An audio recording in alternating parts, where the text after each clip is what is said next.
This is a stimulus update and daily news report, and things are getting down to the wire. Janet Yellen just issued another warning saying we are about to enter a recession if we do not raise the debt ceiling. I'll play a short clip of what she said. Chuck Schumer has set up another vote for today, Wednesday, to try to raise the debt ceiling. I'll give you the latest of what's going on with that situation. When it comes to the big stimulus package, Joe Manchin says that he's willing to go all the way up to $2 trillion, matching President Biden's number, saying that he would do that. Nancy Pelosi accepts defeat to the progressives. I'm going to play a video clip from the Progressive Caucus leader, Pramila Jayapal, as well as Bernie Sanders. We'll talk stimulus checks. What's the latest with that? We'll also go over this article right here regarding Social Security increase. There's a big Social Security announcement coming that you won't want to miss, and I'll give you some other more important updates along the way. Hope you're having a wonderful Wednesday. If you appreciate the fact-based, fast-paced updates, hit the like button down below. So let's start off with stimulus checks. So with the California stimulus check, state to begin distributing $480 million in pandemic recovery funds this week. So if you live in California, make between $30,000 and $75,000 and have not received your stimulus check yet, it is going out this week, or at least more are going out this week. When it comes to regular general Ford stimulus checks in general, for the $2,000 per month to every American petition, currently at $2,916,000. It has been going up a lot more lately, but just want to keep it real with you. There is no fourth stimulus check in that big package or fourth stimulus check in general. Just want to give you the truth there. If you hear other YouTubers or anyone else talking about a fourth stimulus check, there is no proof. I check on it every single day, trying to give you the latest on that, but there is no fourth stimulus check in that package. When it comes to the debt ceiling, Chuck Schumer sets up a Wednesday vote to suspend the debt ceiling. That is today. So this is another attempt to try to raise the debt ceiling. Has not been successful just because of Mitch McConnell and the Republicans in Senate are not only voting against it, but they're trying to block it and trying to have Democrats do it through reconciliation. So we're going to see what happens with that. It passed in the House. It just needs to pass in the Senate. When it comes to the warnings from Janet Yellen, U.S. faces a recession if Congress doesn't address the debt limit within 2 weeks, Janet Yellen, Treasury Secretary, said. So what happened here is also President Joe Biden on Monday called on Congress to raise the debt limit this week and avoid even approaching near certain economic turmoil. Here is a short video clip from Janet Yellen talking about the consequences that'll happen if the debt ceiling is not raised. It's utterly essential that this be done. I've said that by the 18th of October, we will be out of extraordinary measures, have limited cash, and likely to exhaust it very quickly. And so I do regard October 18th as a deadline. It would be catastrophic to not pay the government's bills, for us to be in a position where we lack the resources to pay the government's bills. It really undermines confidence in the full faith and credit of the United States, our willingness to stand behind our debts and make sure that we pay them. And when you think about the impact it could have on 50 million seniors that are expecting Social Security checks, on our troops, on 30 million households waiting to receive their child tax credit payments, and these would be delayed and the delays would grow. What are your thoughts on what Janet Yellen said? Is it really that serious? Let me know your thoughts on that down in the comments below. Some other consequences I was reading about saying that mortgage rates could go up. If mortgage rates go up, that means rent goes up for tenants as well. Credit card interest rates could go up as well. So seems like a really serious issue, and we don't have much time to solve it. So Biden says changing filibuster rules to raise debt ceiling is a real possibility, basically saying desperate measures call for desperate times. I think that's how it goes. But yeah, basically saying President has expressed fury at Republicans for blocking repeated efforts to raise borrowing limit, but changing filibuster rules would require support from all Senate Democrats. Basically, the way that this would work is that if they change the filibuster, meaning that they would just need a 51 vote majority, 50 Democrats are there, and then Vice President Harris would be the tiebreaker, 51 votes. Then they would change the filibuster rule. They wouldn't need the 60 votes and have the 10 Republicans. Then they could just pass it on their own like that. So that seems like a big possibility. And some even worse news here. Chuck Schumer warns October recess is in jeopardy over debt limit fight. Can you believe it? The recess is in jeopardy. Obviously, I'm being sarcastic here. So what is the schedule like for the Senate? So if we look right here, this is the schedule right here. If we look at October down here, so red is the Senate, blue is the House, purple is when they're both in session. So after the 8th, they are actually on vacation out of office for the entire week between the 9th and the 17th, which means that with the Monday deadline, they're either going to have to stay the week and try to figure something out, or they're going to have to get it passed by the 8th, which is this Friday coming up. So it doesn't really give them much time to get that done, as well as all the other promises that they're trying to get done as well. And then, of course, over the next few weeks, they have at least 1 to 2 weeks of vacation until the rest of the year. Let me know your thoughts on this down in the comments below. Should they stay in Congress and get the debt ceiling raised before they go into recess? Should they be cut their pay? I think that's a pretty popular thing too. That I don't know if it would happen because they're in charge of their pay, but do you think they should get paid if the debt ceiling is not raised? Let me know your thoughts on that.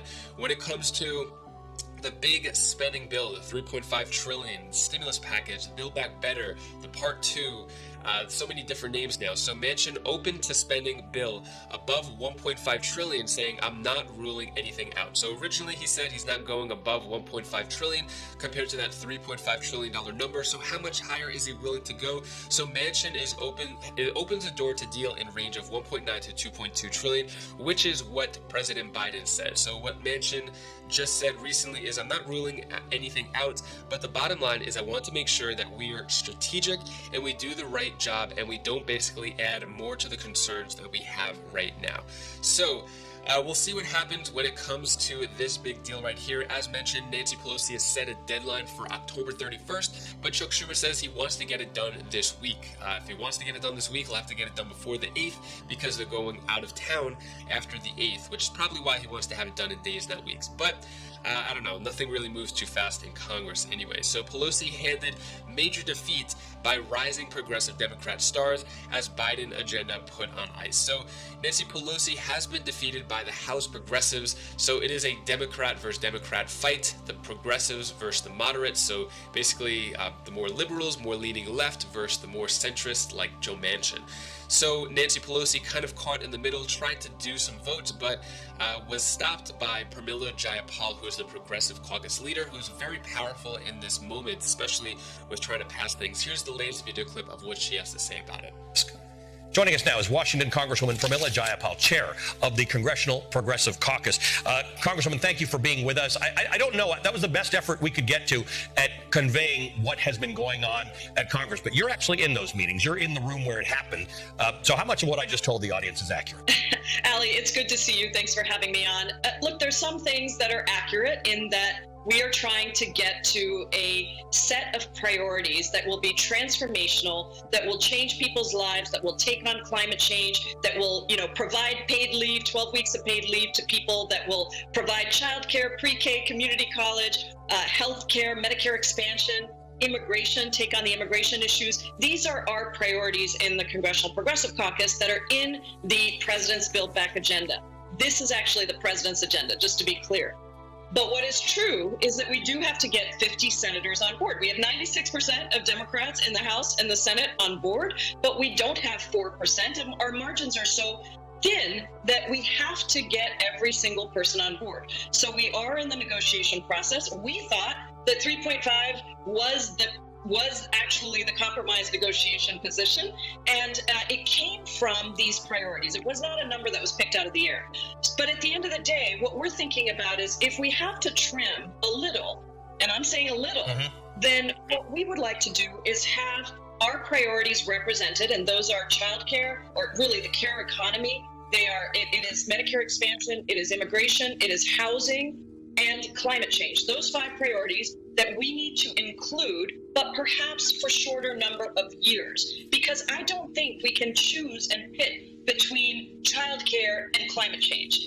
I don't think we can choose between pre-K and housing. These are all essential priorities, and that's the process we're in right now. So let's see where this goes. I will say that we are pushing to make sure that we think about it from the perspective of priorities. But at the end of the day, when you talk about the number, let's be clear that this is all paid for by taxes on the wealthiest corporations and wealthiest individuals. So it does not add to the deficit, but it does make transformational investments in people's lives. So that's really the way to look at this, right? I think any government spending has to be looked at as what's the return on the investment. So I prefer that we talk about these priorities than we talk about the numbers. We do have reporting that the president said that he could get the holdouts somewhere between 1.9 and 2.2 trillion, and we have reporting that you have said you might be able to manage 2.5 to 2.9 trillion. So notwithstanding the fact that neither of us want to talk about the numbers, is there accuracy in that reporting? Well, all I can say is that we are thinking it's really different. Let's just say we settle on 2.9 trillion. It's going to be a different conversation if that 2.9 trillion includes our priorities versus doesn't. It's a different conversation if we are saying we're going to means test a whole bunch of this, which we are opposed to, and put income caps that prevent two school teachers, for example, in Seattle from being able to get childcare and qualify for that benefit. So we have to look at the details, and that's why we don't want to settle on the number, because it is really dependent on how we structure it and how we implement it. Right. So 2.5 to 2.9 trillion could be completely different things. We just put up a screen that talked about the priorities. On that list of priorities and some estimates that we've got of what they could pay, what they could cost, you are underscoring the fact that, there's less to negotiate on climate, less on housing, less on childcare, less on Medicaid expansion. These are major priorities. So how you form whatever number you get to is important. That's right. And we still think that, the 3.5 number was the number that we thought was negotiated. So as close as we can get to that number, recognizing we got to get all 50 senators on board. In this particular situation, Pramila Jayapal has a ton of power, even more power than Nancy Pelosi, which I think is why Nancy Pelosi wanted to set the deadline for an entire month away. Originally, it was supposed to be the 27th, then I think the 29th, then October 1st, and now she's just like, all right, let's just set it another 30 days away for the deadline to try to figure out maybe how she could defeat the progressives and Pramila Jayapal. Let me know your thoughts on that. Next up is a video clip from Bernie Sanders, also talking more about the current situation. The American people are very clear. They want to substantially lower the cost of prescription drugs. They want to expand home health care so that people are not forced out of their homes into nursing homes. They want to expand Medicare so that elderly people can have dental care, can have hearing aids, can have eyeglasses. They want us to address the existential threat of climate change. And I'll tell you what else they want. They are sick and tired of the rich getting richer, not paying their fair share of taxes. And they want this reconciliation bill to be paid for by doing away with the loopholes that the wealthy and large corporations enjoy. Majority Leader Chuck Schumer made it clear. We're going down this road in a dual way. Both bills have got to be linked together, because there is a strong feeling on the part of many of us that if you just pass the infrastructure bill, which is a good bill, I voted for it, then we will not get to the bill that working families really want, that finally demands that the wealthiest people in this country start paying their fair share of taxes. We have the American people very, very strongly on our side. We've got the President of the United States on our side. We've got 96% of the members of the Democratic caucus in the House on our side.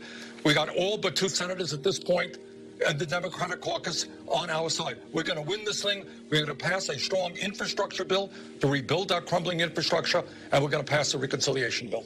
Next, let's talk about the Social Security increase. So there's a big Social Security announcement coming that you won't want to miss. Mentioned this in yesterday's video. This is something I definitely want to cover since a lot of you are on Social Security, and I think you could benefit from this information. So the COLA, cost of living adjustment, is going to be announced any day now. It's probably going to be around 6 to 6.1%. Last year, it was 1.3% raise in the beginning of 2021, and in 2020 it went up to 1.6%.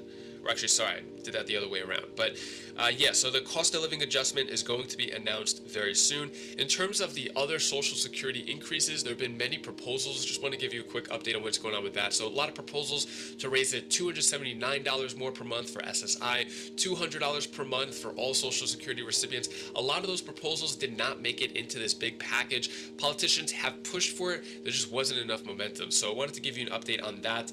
The only increase as of now is going to be the cost of living adjustment, which should be announced any day from now.